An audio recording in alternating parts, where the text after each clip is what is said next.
in fact, WNBA players are not underpaid at all. They are, if anything, vastly overpaid. Or is he just stirring up drama for clicks? At first glance, it might sound absurd, but the numbers behind his claims are raising eyebrows across the sports world, from Walsh declaring that Caitlyn Clark is the only player worth big money to the league's staggering financial losses. This controversy is a wildfire, and we're about to break it down. The WNBA and its players are closing in on an opt-out date for their current collective bargaining agreement. The CBA is essentially an agreement that sorts out what percentage of money goes to the players and at the end of the day decides what their salaries will be. And if the players union does opt out, the current CBA, which was set to expire in 2027, will still be in effect next season. So the two sides have a year to come to an agreement. Let's start with the WNBA's bold gamble. The players recently opted out of their current collective bargaining agreement. In plain terms, they're telling the league to pay up or risk a work stoppage. It's a high-stakes move, especially for a league already grappling with significant financial challenges. The question is, can they afford this gamble? If the players and the league can't come to an agreement, then a lockout will happen. These athletes aren't just asking for a small bump in pay. They're calling for a full-scale overhaul, higher salaries, better benefits, and improved facilities. We're talking about a complete reset of their working conditions. If no new deal is reached by the end of the 2025 season, a full-scale strike could shut the league down. Opting out isn't just about bigger paychecks. It's about claiming our rightful share of the business we built, improving working conditions, and sharing a future where the success we create benefits today's players and generations to come. We're not just asking for a CBA that reflects our value, we're demanding it. Now let's talk hard numbers.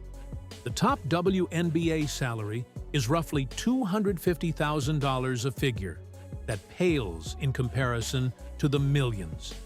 NBA rookies raking right out of the draft. Star players like Breanna Stewart are advocating for the league to allow million dual contracts, which would represent a seismic leap from where salaries are now. Also chimed in and said that she would love to see teams have the ability to have $1 million player. And then there's the WNBA's shiny new media rights deal. $200 million a year from Disney, Amazon Prime, and NBC. It's a game-changing agreement. But players don't want to sit around waiting for that money to trickle down. They want their slice of the pie. Right now, Kelsey Plum, one of the league's most vocal stars, summed it up perfectly. You're not asking to get paid what the men get paid. We're asking to get paid the same percentage of revenue shared. Okay. Do you know what I'm saying? Got it. So that's a huge misconception. That's a huge misconception. Got it. Okay. For sure. Yeah, because every video is like, oh, this person gets paid this person gets paid that, right? So I want to be really clear about that. Like, I don't think I should get paid the same as LeBron. Right. But the percentage of revenue, like, for example, they sell my jersey in Mandalay Bay, I don't get a dime. You don't get any money from jersey sales? Some fans are rallying behind the players, calling these demands long overdue. But others are skeptical, arguing that a league that struggles to turn a profit simply can't afford higher. Sal Tuyes. Matt Walsh, never want to shy away from controversy, fanned the flames by suggesting that WNBA players are already overpaid, given the league's financial losses. And that's where things get messy. The numbers don't lie. The WNBA is bleeding money. Even with the new viewership deal, profitability is still a distant dream. Walsh's controversial take has added fuel to an already blazing fire, with critics questioning whether the league can justify any increases at all. One thing is clear, the WNBA is at a crossroads, and the stakes couldn't be higher. Stay with us as we unpack the layers of this explosive debate. Keeping in mind, salaries were going to go up after the new media rights deal started, and they got a little while before that starts. It's not going to be next year, but they couldn't wait for that. That media rights deal is sizable. All right. The league is set to possibly pull a profit for the first time ever because of that media rights deal. You're not going to believe this, but the WNBA just reported a staggering $40 million loss for this season. Let that sink in for a moment. $40 million down the drain in just 1 year. And here's the reality. It's not a new problem. The league has been hemorrhaging cash for almost 3 decades. That's right, the WNBA has never turned a profit since its inception in 1997. The WNBA is set to lose $40 million. Now I know what you're thinking. Wait a minute. What? About all the Caitlyn Clark hype, weren't there record-breaking crowds and TV ratings this season? And you're absolutely right, from packed arenas to viral moments. It's like the WNBA is living in 2 entirely different realities. On one hand, there's incredible buzz and a growing fan base. On the other, it's a financial sinkhole that has NBA owners scratching their heads and their wallets. With Caitlyn Clark, even with Angel Reese, the league lost $40 million this year. $40 million. All right, keep that in mind. So this league is not operating on a profit.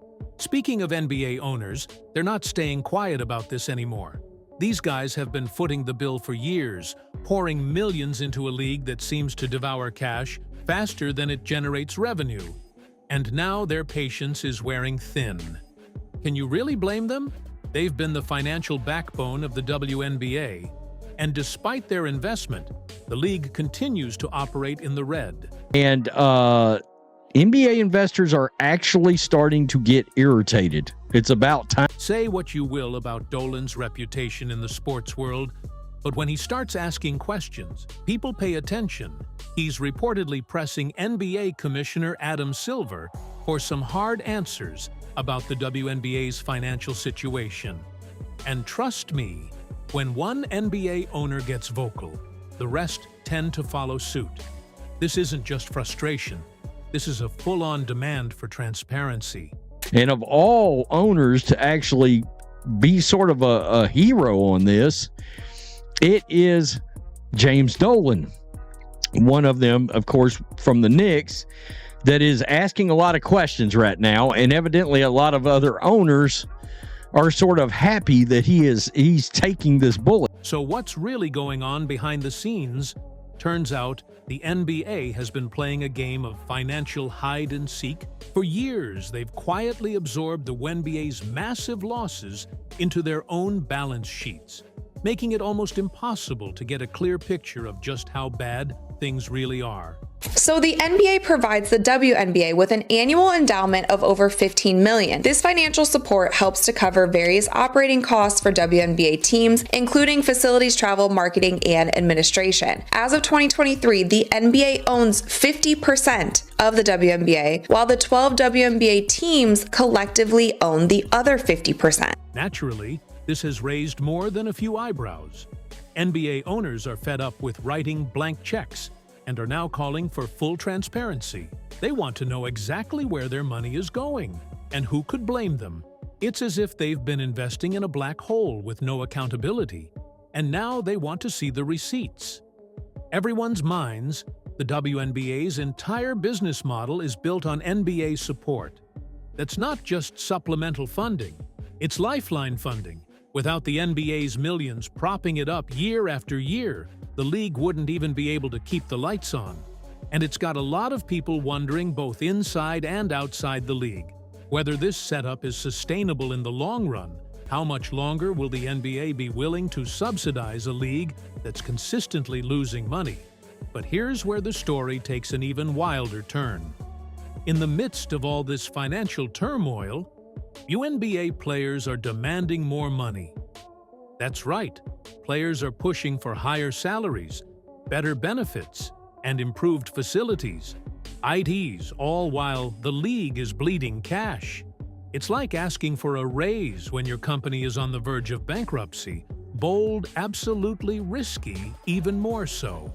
So what's driving these demands? Are the players seeing the writing on the wall? Or are they genuinely convinced that higher paychecks will be the magic bullet that turns the league around? Either way, this is shaping up to be one of the most pivotal moments in the WNBA's history. Will the players' gamble pay off? Or is the league heading for a financial iceberg? It can't avoid. One thing's for sure. The stakes have never been higher. These women are getting paid salaries to play for a league that, economically speaking, shouldn't exist. You don't have to be a financial whiz to understand that losing money for 30 years is usually a recipe for bankruptcy. The only reason the women's league stays open is that the NBA subsidizes it. Speaking of high-stakes gambles, let's dive into the chaos that Matt Walsh just unleashed. The man isn't holding back.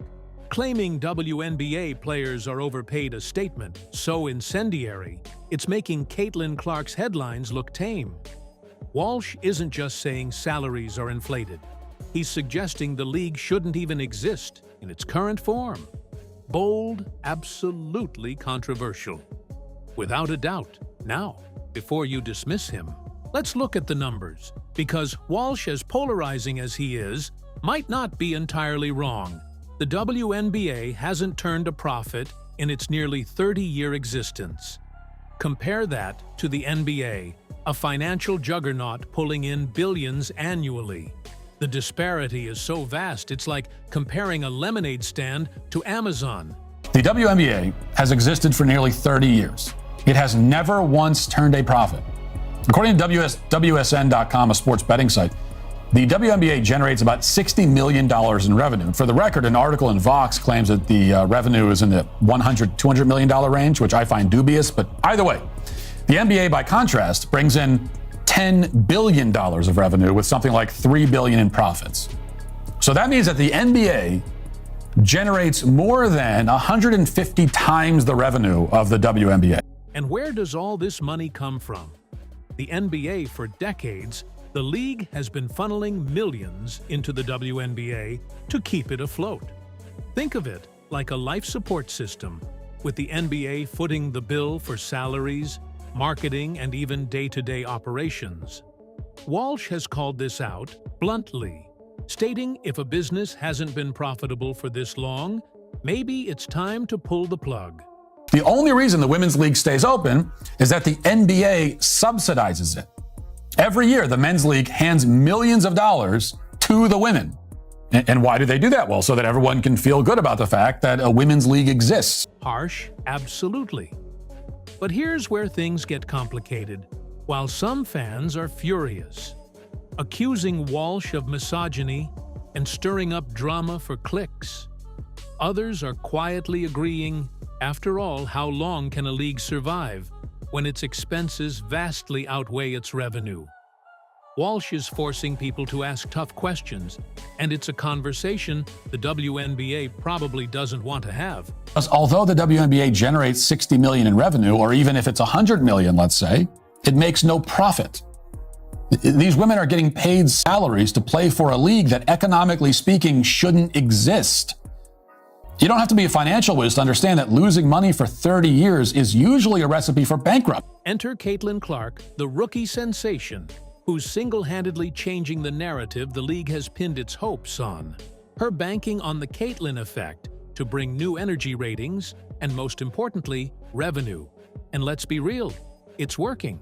Clark's games are must-watch TV. Her jerseys are flying off the shelves, and she's attracting new fans by the thousands.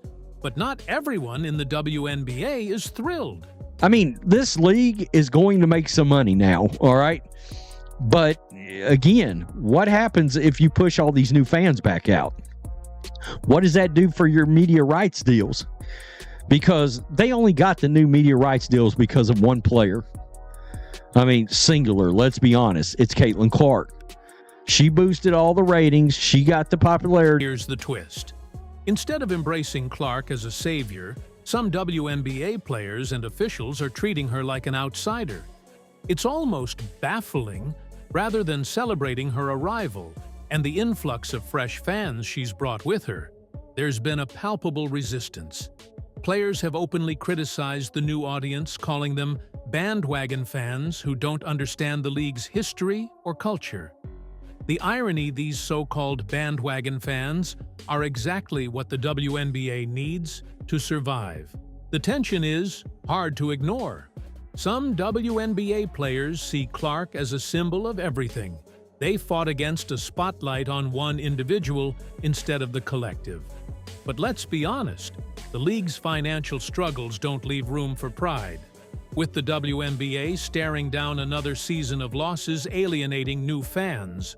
Or worse, the one player who can save the league feels like self-sabotage. And if they do, that means the salaries are likely to rise, which would eat into the potential $60 million for the 2026 profit by the league.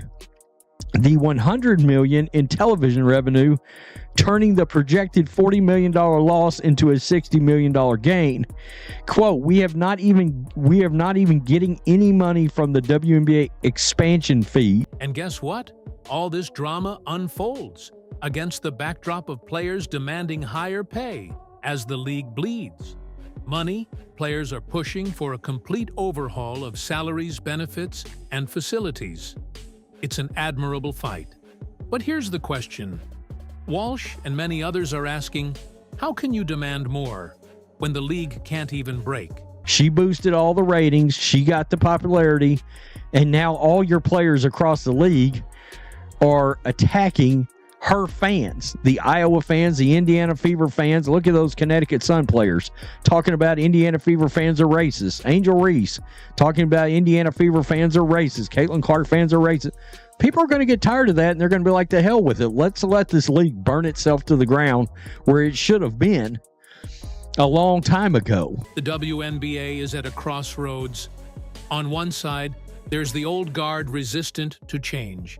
And change. Caitlyn Clark, a player who could redefine the league. If given the chance, the question now is whether the WNBA will embrace this new era or crumble under the weight of its own resistance. And it looks like the league might eventually become profitable. That is, if the WNBA players, the hatefulness, the jealousy, the pettiness doesn't run off fans, okay? Because we know the way they treated Caitlyn Clark, and we know the way a lot of these players have talked so badly about the new fans that have come in. Well, the new fans are what's going to make you money. So if you continue to talk badly about them, they're going to get fed up, and they're going to not watch this league.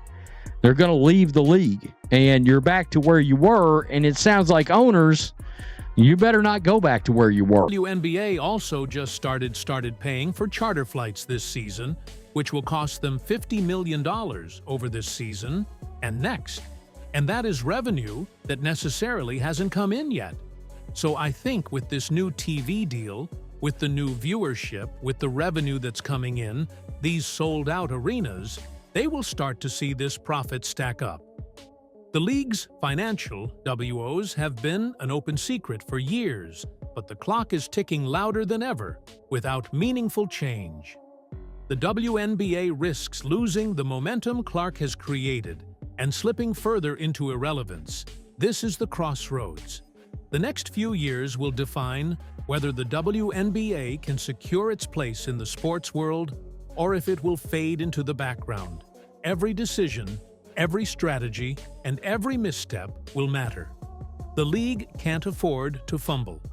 The Caitlyn Clark effect, it's their best shot at a future. Do you agree? Let us know in the comments. Like, subscribe, and turn on all notifications so you never miss out.